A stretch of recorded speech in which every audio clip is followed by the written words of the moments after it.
Superman is coming to 40K. Okay, I'm definitely not the first person to break that news. I'm not the first person to speculate on which storyline they'll be adapting. I'm not the first anything about this at all, nor am I an expert on 40K. Have I cut your expectations down enough for this? I'm James Craig. Not only am I a sci-fi author, but I'm kind of a Dan Abnett fanboy, to be honest. I like the way he does military sci-fi. I do think his Eisenhorn series is better than Gaunt's Ghost, though. But what I'm working through is this. The Founding Omnibus. And I definitely am not going to turn down the algorithmic gold that is Henry Cavill. Hollywood's Nerd Supreme basically got kicked off The Witcher and out of the DCEU for being what all of his fans want him to be, and right now all we know is that he's doing something in the 40K universe. All the speculation I've heard is that they have to be adapting either Gaunt's Ghost or Eisenhorn for two big reasons. First, they're popular, and they're about human characters instead of, masked off space marines or something. Second, Dan Abnett's pretty much the only writer for 40K that is actually remarked on as good. Maybe we won't be able to support a story adaptation well, but hey, that's a whole nother can of worms. Let me refocus the video a little, because I'm technically not done with this book, because it's like 4.5 books in one, because they're short stories and they're all packed together. But I am mostly through it, and therefore I can talk about it. I just finished Ghostmaker, which is the second official novel in the Gaunt's Ghost series, not including things like what was pretty obviously an application short story with some very rough characterization and plot beats at the very beginning called A Ghost Return. Anyways, I just finished Ghostmaker, which has a genuinely interesting construction that I as a writer enjoy, but is sort of an open attempt to manipulate the reader. I'd love to get a hold of Abnett and confirm some of my suspicions about what happened in the background of this, because I think I can feel the editorial hand quite heavily in this omnibus. Before we completely bury the point of the video, I do recommend the series, as I sit here having read the first two novels and two short stories, and yeah, I don't know what memes you've heard about 40K, but this is actually a very reasonable portrayal of a far future war, given the technological restrictions they have to operate under. I'll touch on the lack of computers later, promise. However, I want to temper my recommendation with the further opinion that the Eisenhorn series is better. And no wonder. Eisenhorn came out years later with more prose under his belt. The man came from an enormously prolific period working with Marvel doing comics, and I think that weakness of format is actually a notable problem in the first installment, First and Only. The way dozens and dozens of characters are introduced and thrown in the combat shot, blown up, corrupted by chaos, and lost to imperial corruption. Okay, the combat is cool, but there really was no attachment to them. Nothing was memorable about who they were, why I should care, or if I should even get attached to them for the long haul. War in 40K is a meat grinder. Only the main character can be assumed to survive, and even then, maybe not one piece. That's just part of the genre, and you should know that going in. Despite that, several of the ghosts, the battalion that Colonel Commissar Ibram Gaunt is in charge of, are treated like main characters in their own right. Which is only evident when they keep showing up in the stories and not dying, because in First and Only, other battalions are given the exact same treatment and then die horribly, which creates the impression that the ghosts can be killed off. On the one hand, that's good for tension, obviously. On the other, I think Abnett was a little too comfortable with a visual storytelling medium where you can expect the reader to remember who everyone is just by putting them on a page and giving them facial recognition. Prose stories don't work like that, especially when the characters are being described by rank, but their rank within their battalion, and talking to people in other battalions, and the reader needs to keep track of who works for whom, and who's friends with Gaunt, and who wants to kill him, and why do half the people who take orders from him want to kill him. So why do I bring all this up when I'm allegedly here to talk about Ghostmaker? Because I think the editing staff very explicitly told him that the sales figures were in. They wanted more of the Cybat Crusade and Gaunt's Ghost, but he had better hunker down and fix this haze of who's who. Which he successfully did, but he made a very strange novel in structure. Now, what should be obvious to anyone listening right now is that Warhammer 40K is a plastic crack addiction disguised as a tabletop war game. The books are a way to build content around the core product. Sometimes lore books are there to give the consumer more. I would say the old Eric Nyland Halo books fall into that category. Other times you get like Ghostmaker, where the story is almost replicating the game itself. You see, Ghostmaker is just one tiny step removed from being a short story anthology. Every major character in the regiment is given a brief introduction by Gaunt and then given their own character demonstrating story. Taken on their own, I wouldn't say a single one of these stories is good enough to stand on its own, but very, very, very few short stories are actually that good regardless.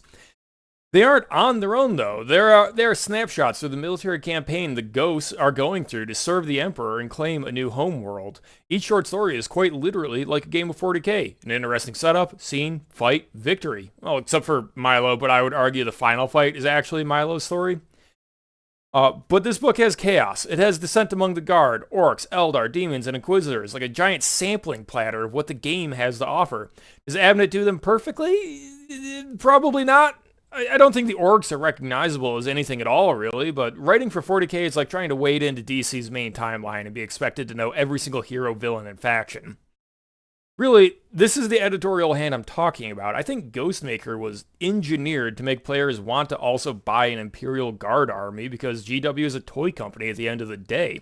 I think Abnett took that decree and fulfilled it, but judging by the fact the series has like 17 novels, and I don't even know how many short stories, there's sure to be a crossover point where the books are more about continuing themselves, establishing the series credentials. Maybe that'll be the third book, Necropolis. Maybe I'll have to delve a bit deeper, but right now I'll go ahead and say that Gaunt's Ghost has lived up to the hype. It's not perfect, but I don't need my entertainment to be perfect. And this certainly is not massive cope for the fact that I have hundreds of dollars of Ancient Demons half covered in primer right now. No, it's not.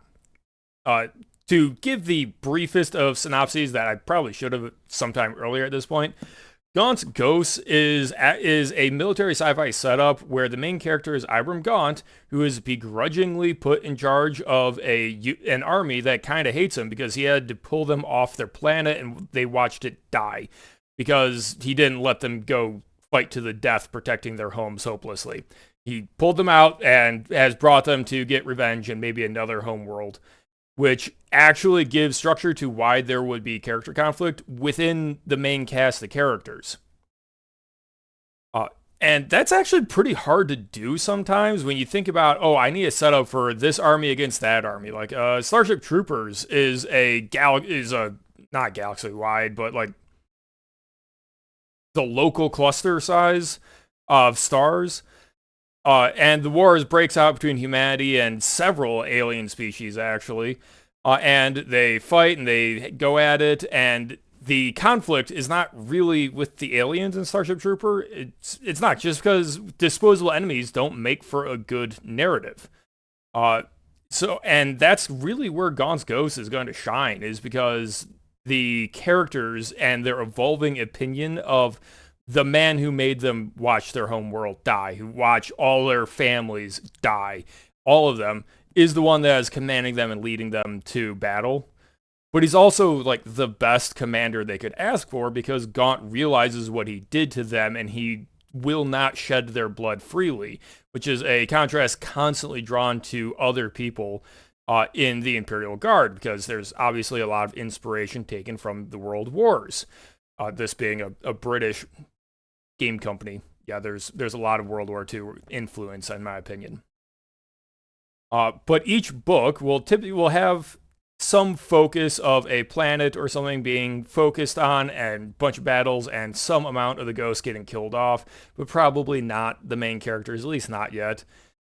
And you get to see that development, and then also massive set-piece combat sequences that may or may not be mass hallucinations, according to Ghostmaker.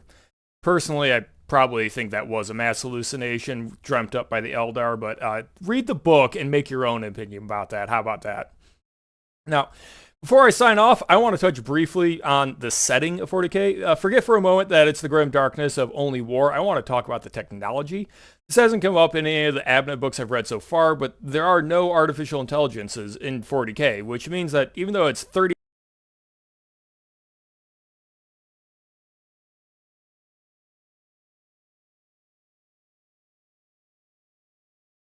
not pray to the machine spirit correctly because the operating software of this headset keeps failing. Anyways, There are no artificial intelligences in 40k, which means that even though it's 38,000 years in the future, the tech is pretty much all recognizable. Allegedly, this is because chaos can corrupt machine systems and they aren't regularly blessed by the Adeptus Mechanicus or something like that. I don't know, I haven't read that book. What I know is that it's actually a very good set of answers to the fundamental sci-fi questions to create the desired narratives. I'll make a video in the future about the fundamental sci-fi questions, but the short version is every setting needs to have rules for faster than light, or lack thereof, artificial intelligence, and human bioengineering. Even though there are a million combinations to explore, no sci-fi setting that will make sense if they aren't addressed, and 40k pretty much throws all of the fancy tech out the window, slaps a laser rifle in the hands of tough sons of bitches, and sends them in to kill everything that doesn't look like them. I think we can all appreciate shooting demons to death. Now, one last fething thing. This won't be the last video I make about Gaunt's Ghost, because I also want to use it as a starting point for a really fun fething topic. Made-up swear words. Those of you who can remember some good ones, please drop them in the comments below of your favorite made-up swear words from fiction so I can flesh out a video on that. Till then, like the video, follow me on Twitter, and buy my books. Cheers.